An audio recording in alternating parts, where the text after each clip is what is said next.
Ah, hola.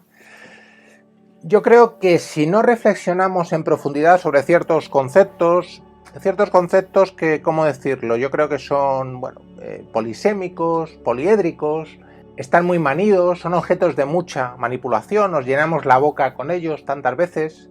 Estoy hablando en este caso de la llamada conciencia.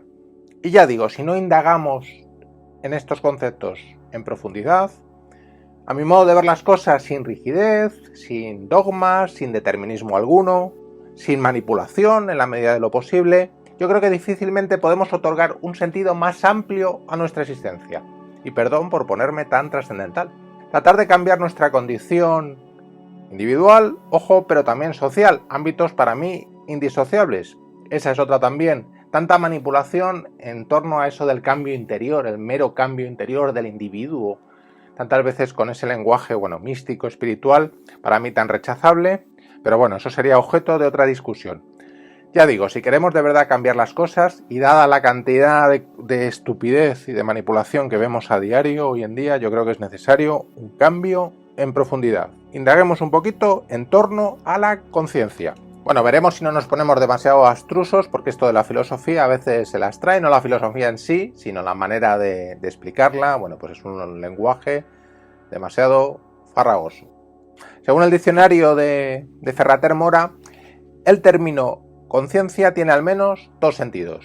En primer lugar, la percepción o reconocimiento de algo, una cualidad, una situación, o de algo interior, como las modificaciones del propio yo. En un segundo sentido, la conciencia sería el reconocimiento del bien y del mal, lo que podemos llamar conciencia moral, de la que nos ocuparemos en otro espacio. Resulta significativo que en algunos idiomas se empleen términos distintos para expresar estos dos sentidos mencionados. El primer sentido, a su vez, puede desdoblarse en otros tres. El psicológico, en el que la conciencia es la percepción del yo por sí mismo, puede hablarse de modificaciones del yo psicológico, por lo que el término conciencia se suele confundir habitualmente con el de autoconciencia.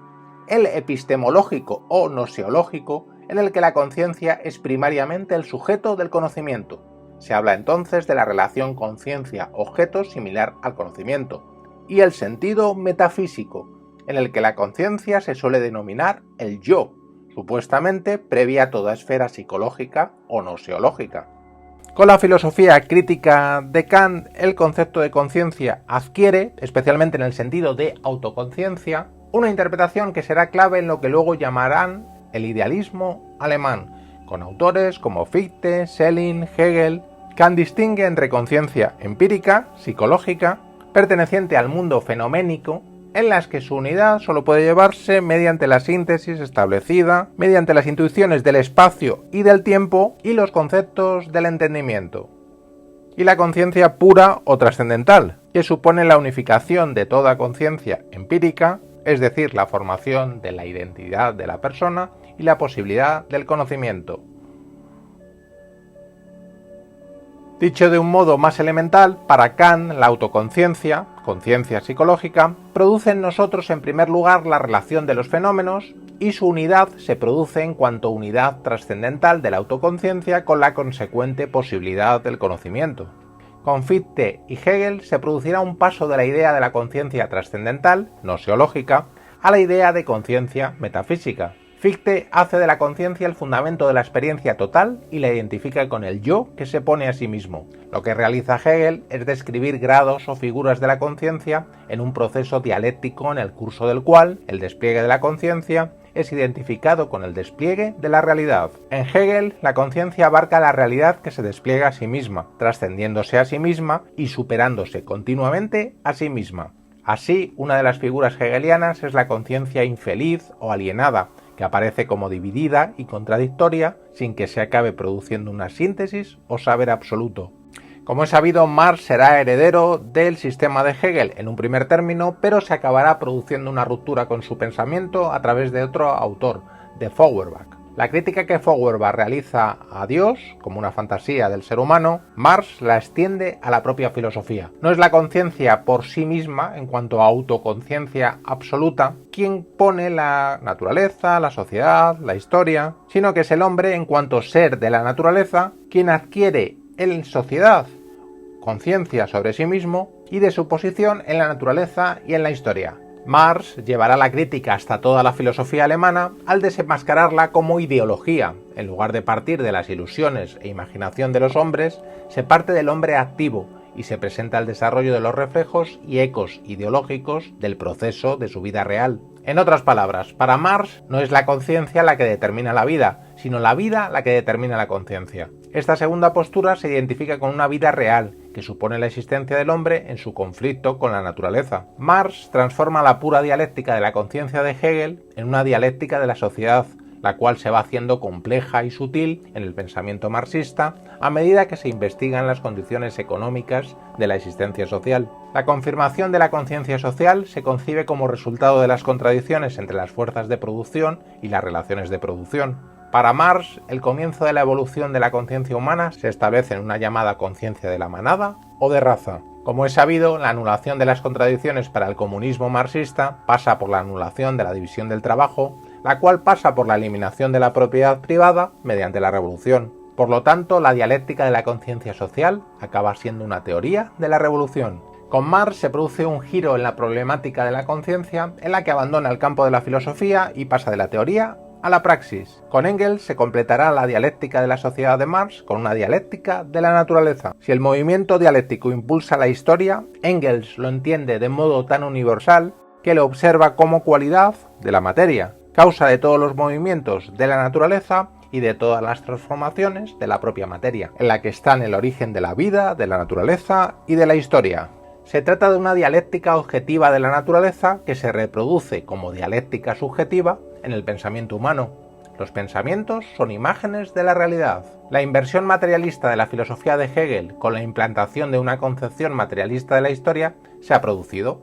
Se explica la conciencia de los hombres a partir de su ser, en lugar de al revés. La validez del pensamiento marxista, al igual que la del idealismo anterior, es puesta en duda desde un punto de vista científico. Con la llegada del leninismo y de la revolución de 1917 en Rusia, se pondrá a prueba el materialismo dialéctico y su consecuente teoría del Estado. La transformación de las relaciones de propiedad debería haber generado un hombre nuevo, con una nueva conciencia, algo que obviamente no se produjo. Es por eso que la concepción marxista variará en el sistema soviético, considerando que la conciencia natural es un residuo de su alienación de la esencia del hombre bajo las relaciones capitalistas de producción. De ese modo, la conciencia se convierte en una categoría moral y se promueve la reeducación interior de las personas en lugar de un cambio que debería haberse producido por las relaciones externas. La importancia de Marx, la indudable importancia de Marx en los campos de lo filosófico y de lo teórico social ha ido paralela a una refutación en la praxis. Vayamos ahora con los pensadores anarquistas. No es posible negar en ningún caso la influencia en ciertos pensadores sácratas de la concepción materialista de la historia y de la evolucionista del universo. Sin embargo, no puede decirse en absoluto que tal vinculación sea necesaria ni la única posible. Es significativo que se reivindique desde el anarquismo, aceptando la imposibilidad de una concepción definitiva sobre el ser humano, a autores influenciados por el materialismo como Bakunin, Kropotkin, y también aparentemente en el polo opuesto a un Max Stirner, que partiendo también del idealismo de Hegel, llegue a una síntesis que desemboque en la conciencia particular de lo que él llamó el único. Por otra parte, autores anarquistas del siglo XX como Malatesta o Rocker realizan ya una crítica a la fundamentación materialista y a todo determinismo en aras de una visión más amplia que tenga en cuenta la libertad y la acción humanas. El desarrollo de la conciencia humana hay que situarlo en el contexto social, con la diversidad de factores concurrentes que la estimulan o apagan según las circunstancias.